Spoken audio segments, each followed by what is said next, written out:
Patricia Poleo en Agárrate, opinión estremecedora.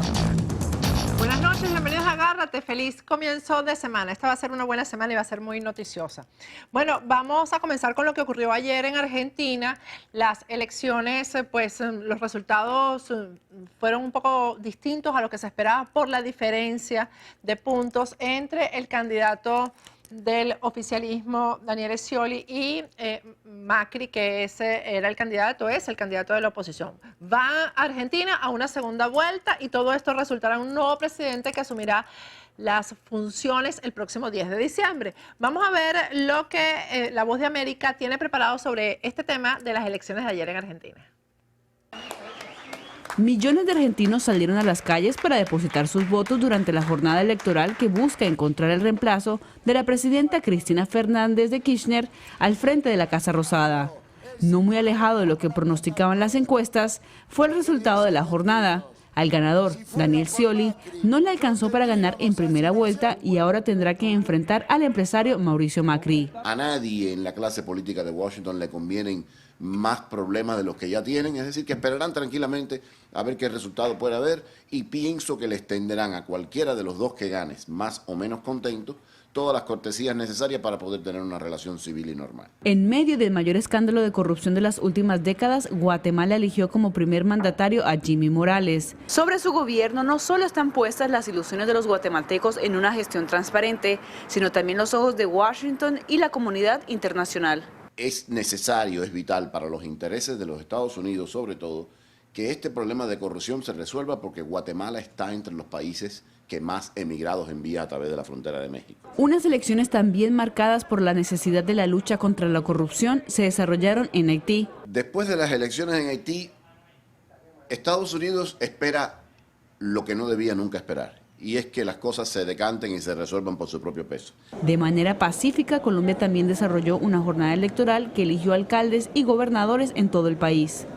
Cristina Caicedo Smith, Voz de América, Washington. Bien, y el relator de los derechos humanos para los migrantes hoy reaccionó frente a la crisis que está viviendo Europa. Casi 700.000 personas han inmigrado a Europa, han llegado a Europa por mar. Las cifras de desaparecidos ya supera los 3.000. Este es el trabajo, el reportaje que La Voz de América tiene preparado sobre eso. El relator especial de la ONU para los Derechos Humanos de los Migrantes criticó el contenido de la resolución 2240, adoptada por el Consejo de Seguridad del organismo, la cual permite a los estados interceptar botes en las costas libias sospechosos de transportar desarraigados víctimas de traficantes humanos. El uso de la fuerza no va a hacer nada para frenar la crisis migratoria, no va a funcionar y creo que el Consejo de Seguridad y la Unión Europea se están equivocando. Pero la resolución dio vía libre a las autoridades y los líderes a lo largo de la ruta de los migrantes en el área occidental de los Balcanes llegaron a un acuerdo para crear 100.000 puestos más de llegada en esta zona y Grecia, como parte de un plan de acción para enfrentar la masiva llegada de migrantes, quienes siguen entrando a Europa a pesar de las bajas temperaturas. Es difícil con 2 niños. Si no tuviera a mi tío y hermanos conmigo sería aún más difícil. Y hace frío y los niños no pueden caminar mucho. Para el relator de la ONU, la falta de acción alimenta el mercado para los traficantes de personas, un problema de migración masiva cuyas consecuencias se extenderán por décadas. No vamos a deshacernos de ese mercado, a menos que nosotros hagamos ese trabajo ofreciendo las soluciones de movilidad que los migrantes necesitan y las cuales son ofrecidas por los traficantes a un costo muy alto en vidas y dinero. Más de 681.000 migrantes han llegado a Europa por el mar y el flujo no da muestras de disminuir con la llegada del invierno.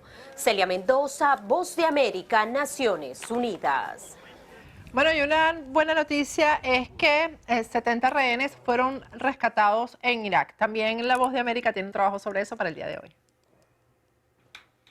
Este es el video que muestra el momento en el que las fuerzas de la coalición rescatan a 70 rehenes del autodenominado Estado Islámico. Acusados de traición o de ser espías, los rehenes se hallaban al parecer a unas horas de ser ejecutados y arrojados a 4 fosas comunes. Las fuerzas antiterrorismo kurdas planearon y lideraron la redada en el norte de Irak, apoyados por miembros de la fuerza estadounidense Delta. Según la Casa Blanca, esto fue lo que sucedió al momento del rescate.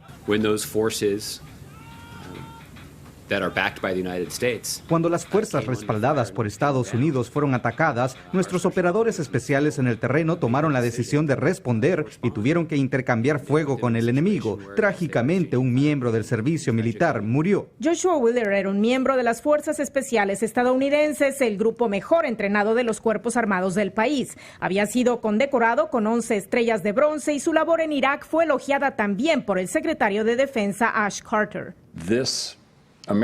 Este estadounidense hizo algo que estoy muy orgulloso que los estadounidenses hacen en esta situación. Corrió al sonido de las armas. No obstante el éxito de este operativo, el Pentágono y la Casa Blanca dejaron claro que la misión de las fuerzas estadounidenses en Irak no ha cambiado y que sus miembros no están participando activa o directamente en combates. Es un servicio muy distinto del que proporcionaba nuestro ejército en 2003 y 2004. Ello no disminuye los riesgos que enfrenta nuestro personal. Verónica Valderas Iglesias, Voz de América. Y la Organización Mundial de la Salud alerta sobre un brote de cólera, especialmente en África y el Medio Oriente. La Voz de América tiene un reportaje sobre eso.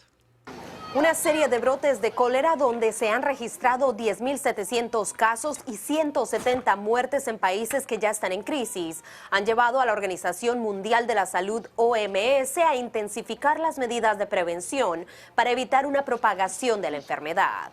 Actualmente tenemos un brote de cólera en Irak con por lo menos 1.800 casos confirmados en el laboratorio, 4.000 casos en Tanzania, la mayor parte de estos en la capital y en la República Democrática del Congo.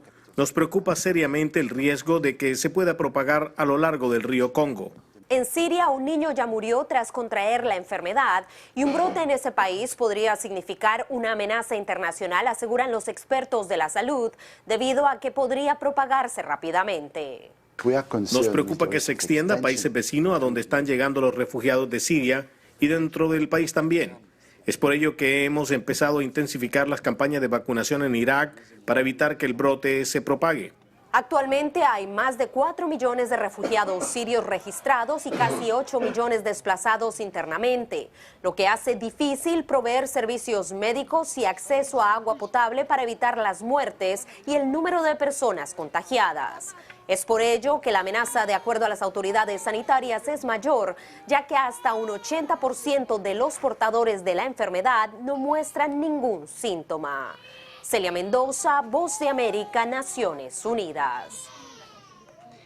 Bien, vamos a ir a un corte. Al regreso, vamos a conversar con el expresidente de Ecuador. ¿Quién puede olvidarse de él? Abdalá Bucaram. Sus intervenciones públicas, apariciones públicas que lo llevaron a la destitución del cargo de presidente porque por los particulares que eran, pues ahora son objeto de una demanda que Abdalá Bucaram está introduciendo en la Comisión Interamericana de Derechos Humanos porque dice que él no está loco y, sin embargo, Ecuador lo destituyó del cargo. Él está en este momento asilado en Panamá y hoy va a conversar con nosotros vía Skype. Al final de este programa, y lo voy a hacer porque muchas personas, bueno, primero porque es noticia, es información, y muchas personas me han preguntado cuál es mi opinión acerca de la protección que está solicitando aquí en Estados Unidos el fiscal venezolano Franklin Nieves. Al final de este programa yo les voy a dar mi posición sustentada como siempre. Vamos a ir a un corte. Al regreso, Abdalá Bucaram va a estar con nosotros aquí vía Skype.